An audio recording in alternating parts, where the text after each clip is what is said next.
Hello and welcome to Ticker Climate. My name's Holly Stearns. It's great to have you tuning in every single week.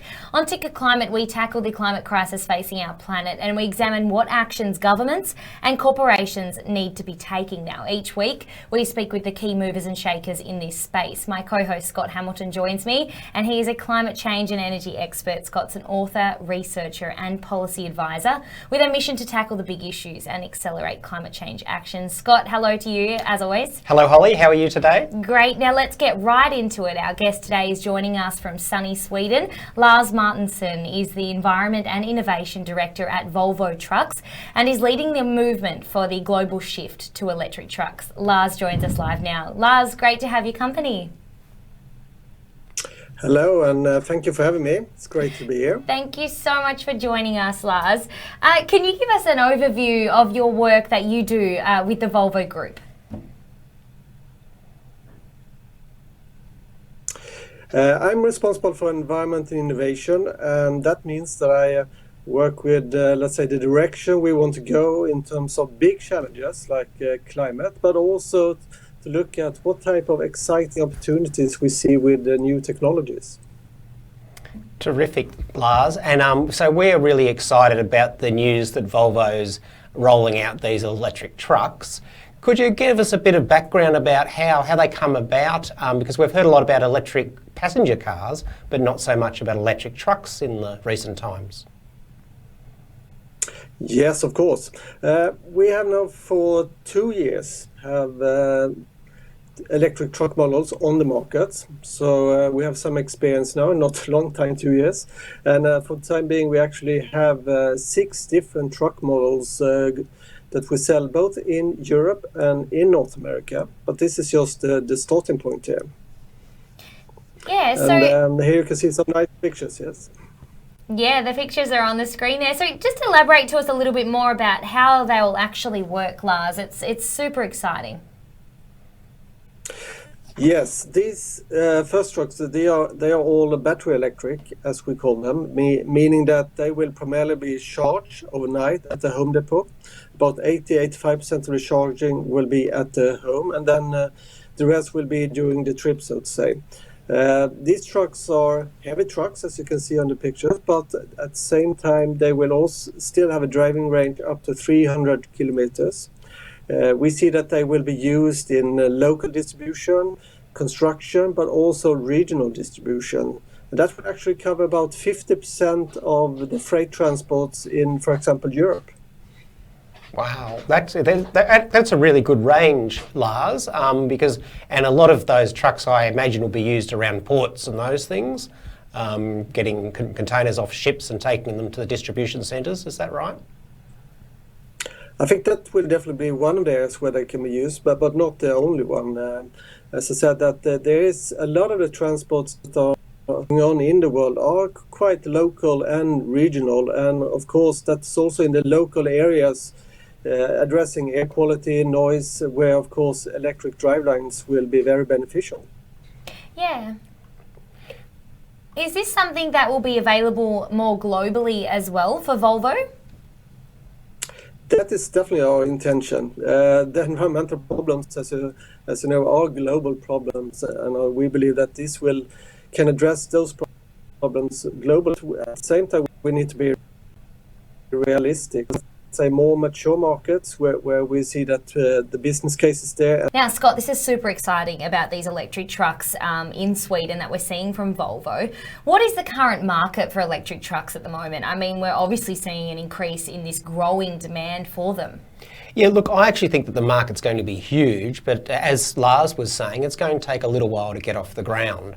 Especially in places like Australia, where we've been slow with the uptake of electric vehicles here, whether they be passenger vehicles or else trucks. But I do think if you think about all the trucks and the thousands of trucks that are running around our streets every day and the need to decarbonise, then I think market's going to be really big for these sorts of vehicles. Yeah, and I mean, Lars, I'll just ask you this question now. What I guess with electric trucks, how do they compare with other zero carbon power fuels such as hydrogen and biofuels? We believe that these different technologies will complement each other, meaning that battery electric will be used for local and regional distribution. Fuel cells with hydrogen will be used for the longer and heavier transports. And then in some types of operations, we will still need biofuels like biogas and similar fuels that will be important in situations where fuel cells and electric trucks will not be feasible. Yeah. Scott, in your opinion, why is it important that we move towards electric trucks in places like Australia, but more globally as well? Sure, Holly. Well, there's a number of reasons, and one of the reasons is, as Lars mentioned, was the pollution. So there's emissions from diesel trucks, which cause pollution both in terms of the cities and smog, but also in terms of local pollution and particles, which they can emit very fine particles that can get down into people's lungs and cause them major problems. There's also climate change. So our third biggest source of emissions here in Australia is from transport. So we're going to need to address the emissions from transport, and this is a really good way to do it, to electrify the vehicles where we can. The other one that's really worthwhile talking about though, Holly, is the fuel security issue. So currently we import most of our diesel and oil from overseas.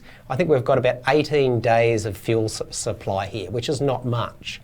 And then so what we want to do is, rather than be reliant on the overseas markets for oil and for diesel, to have our own fuels. And this is one way to actually give us our independence in terms of our fuel security.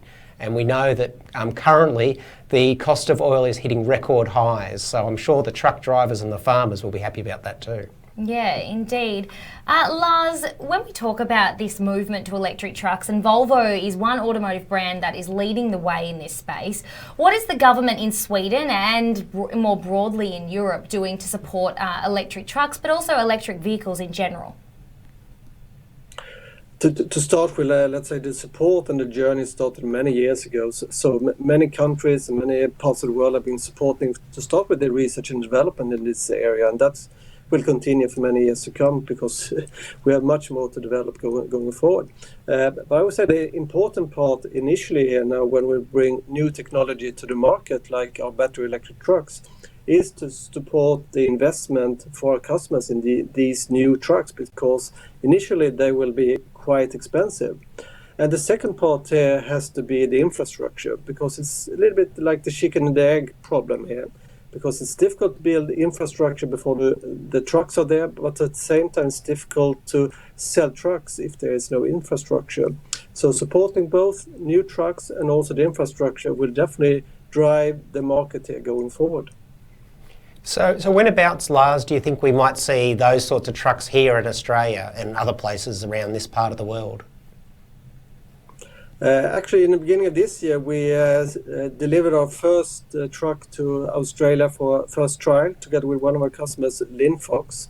So terrific. I think step by step, we will bring these new trucks to different markets around the world. So I think and I hope that our customers are eager to test this new technology, and also, as we've been talking about here, are eager to learn about all the benefits. And one thing that we shouldn't forget is also that there are tremendous benefits for the drivers. That is emission-free and low-noise working environment every day is, of course, a big change compared with what they're used to. Yeah, definitely, Lars. I love that point that you've made. Let's not forget about the drivers and the positive impact that this will have for them as well. Now, I've got to ask you, Volvo has a reputation, well, in this part of the world at least, as being a family-safe car brand. Now, Scott was only telling me about an ad previously that if more Australians drove Volvos, there would be more Australians. Now, Volvo as a brand is shifting very far away from this, leading the way in this move to clean technology. How do you feel about this, and how proud are you to work for Volvo as a company? To start with, I've been working now for Volvo for 25 years, and I would say that I've always been proud worker for Volvo based on the values that we have in terms of both safety and environment. But at the same time, I would say that the times have never been more exciting than right now, because with the technologies that we have today and now developing for the near future, I think we will be able to take major steps both in the environmental area, but also I would say that there are still improvements that we can make also within traffic safety. So it's really exciting times.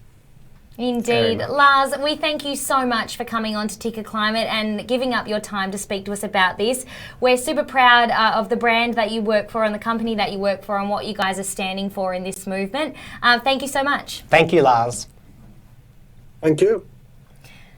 And that's all we have time for today on Ticker Climate. Thank you, Scott, as always. And until next time, we're going to leave you with this Volvo Trucks ad. Hey, I'm Björn, and I'm here at Volvo to find out what's the ultimate safety test. Look at this. Volvo cared about safety long before others. But how do they do it today? Come. Lipstick is not for looks. This is how they identify the airbag contact.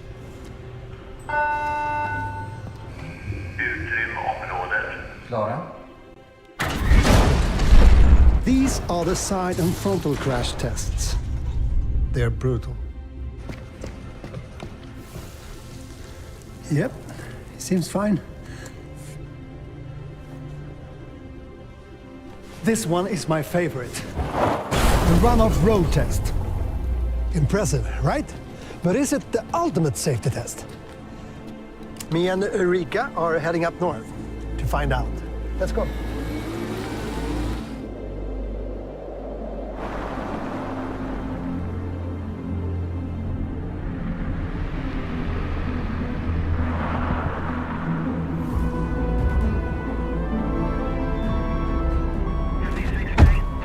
Now this is the big one, the 100-foot drop. So, is this the ultimate safety test? Well, it depends. When you...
We'll be right back.